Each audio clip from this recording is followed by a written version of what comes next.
And it wasn't unusual, such in the case of this one, a local authority would buy a batch of 10 or a dozen of these at a time. An interesting point on this roller, you can see down here on the rear wheel, the road surface using that tool now. Then somebody else, because obviously you were a very important roller driver, so you stayed on the roller. They would rake it all level, throw out any sharp stones that might upset any horses, and then you use the roller to recompact the road, and it is good then for the ordinary traction engine. You can see it's fitted with an extra front water tank or belly tank. An interesting point on this engine as well, if you look on top of the belly tank, you'll see there is a little dynamo or a steam generator. You can use that to run electric lights for travelling at night. And that engine's owned by the friends of Sir Douglas. Coming towards me now, number 3 in your program. It spent its working life overseas, and quite a large proportion of the engines that were manufactured in England spent their working lives abroad and have been brought back to England in preservation times. They show an interesting contrast between the sort of home market engines and the few things that would indicate. So you've got a nice cab there to keep the weather off, and it's all very distinctive Marshall features. That's the pride of Monaghan, built in 1902, new to S. Martin of Monaghan, Suffolk for farm duties. It then moved and worked for the Sheldrake family in Windham, Norfolk. The engine then laid down into the field until purchased by D. Phillips from the Isle of Wight, who restored and renamed the engine Rusty Rose. The engine was purchased by its present owners in 2019, and since then it's had an overhaul of the engine being carried out, including new bearings, shafts, rubbers, and a repaint job. And it's owned by Paul and Ian Vickery. A nice Burrell, lovely all-chin engine built in 1908. This engine, number 12 in your programme, was exhibited at the Royal Show at Reading in 1909 and sold to Cole Brothers and Cirencester. Later the engine was sold to Briggs and Richards and bought by its current family in 1979, and it's owned by Matt Davenport of Stanley Beds. A long way under its own steam by road. This is followed by Tom Austin with his family's Wallace roller. So you saw the Aveling roller come in earlier. That is the quintessential standard form of the steam roller. Ideal for rolling waterbound roads, as I was explaining earlier. However, they weren't very good for tarmac. One thing, they were too heavy, but the other thing is, when you go from forwards to reverse with a conventional roller, the roller has to stop, and you get 3 little holes in your tarmac. So Wallace came up with a solution. So that's Rodney, the Wallace Advance.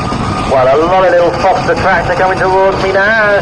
This one's built in 2007. New built Foster steam tractor, built to Foster's 1904 drawings, commissioned in 2005 to produce a traditionally come into the arena this afternoon. This is Rory Holbrook, who's very kindly one of our rally sponsors, with his Sentinel S4, number 9276. And this is the latest development really in Sentinel steam wagons. Sentinel's favoured the under-type pattern. If we get a Foden in later, I'll be able to tell you what the difference is. Vertical boiler in the cab, and on this particular one, a shaft drive to the rear axle, an engine that will travel comfortably at 40 mile an hour.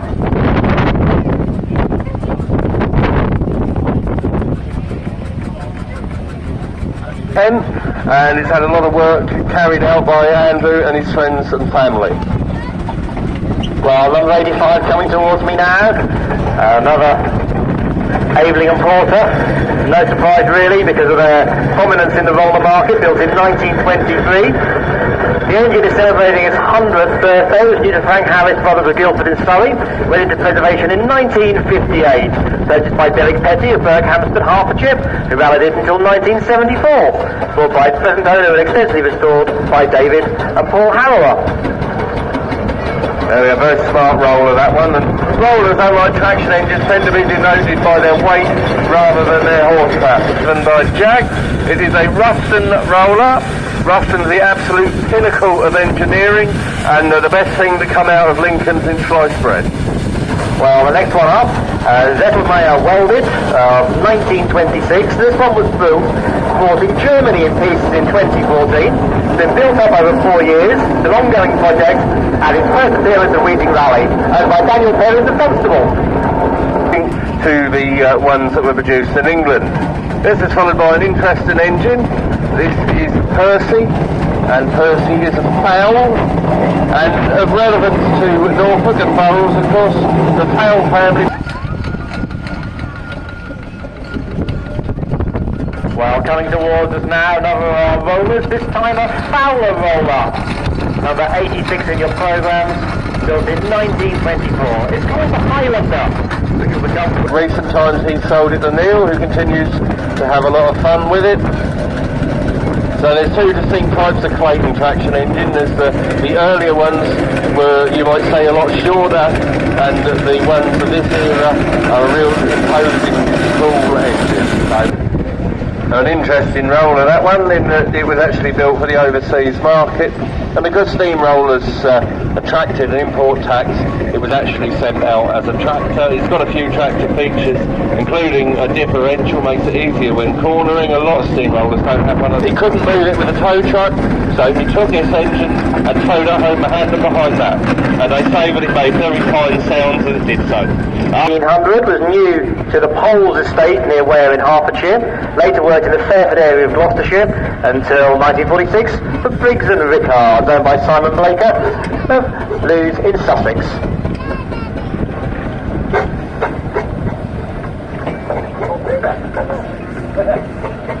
In Sudbury, and it's a very smart engine. It's the type of engine that would be used for extracting, loading and transporting timber. It's got a big winch on the back axle, and last year he very kindly demonstrated the use of the winch in the ring, which was nothing whatsoever to do with him getting stuck, and all to do with showing us how the winch worked.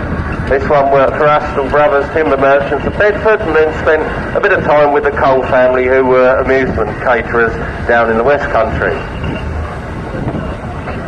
The engine was commandeered during World War I and probably used for baling hay for all the horses that had been sent to France. In 1917 it was purchased by John Henton of Hopwood near Tamworth in Staffordshire, though it spent the rest of its working life. In 1961, purchased preservation by David Dean and remained in his ownership for an astonishing 61 years until his passing in 20. This is the first time this engine's appeared at Weeting, and it's owned by Scott Bunting. That's the Burrell traction engine, 7-horse traction engine, this one. Spent its working life in Essex, had a number of owners, and that part of the time it was owned and rallied by the late Charlie Spearman, until it passed to Mr. Parrott, Richard, who's our host here this weekend. And the interesting engine, this one. If you look on the side under the barrel, you will see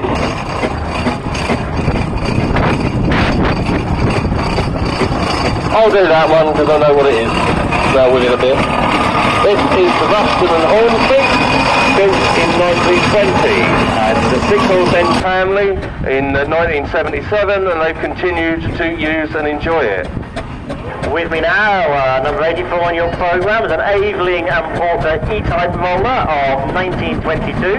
This one was new to Burwell Parish Council and was eventually scrapped to Richard Duke of Cambridge, bought by Gales of Whittlesea and returned to work, and then sold to Dixon Spain of Tid, bought by its present owner in 1988, owned by M. Pratt of Spalding. This is Ada. Ada has the distinction of probably being one of the first engines in East Anglia to be purchased purely for preservation. She was now the Aveling and Porter roller Phoenix, supplied new to the Lockhinge estate in Wantage in Oxfordshire. Led a very sheltered life, this engine, being privately owned. Much of what is seen remains original, single-cylinder piston valve, 2-speed, and it's the engine's first appearance here at Weeting Rally, owned by Philip Jones of Gloucestershire. Burrell roller, this one works for Orison Ball and Sons of Lancashire. There's another engine in Mr. Parrott's collection which also work for the same owner. They are distinctive because they have the long cab and the big toolbox in the back there, where you can keep all your tools, bits and pieces, bottles of beer, whatever you want. So it's a single crank compound roller, this one. It's recently had boiler work and other bits and pieces, and it's lovely to see it here, and it's a nice heavy roller to bring into a very cut up arena like this one.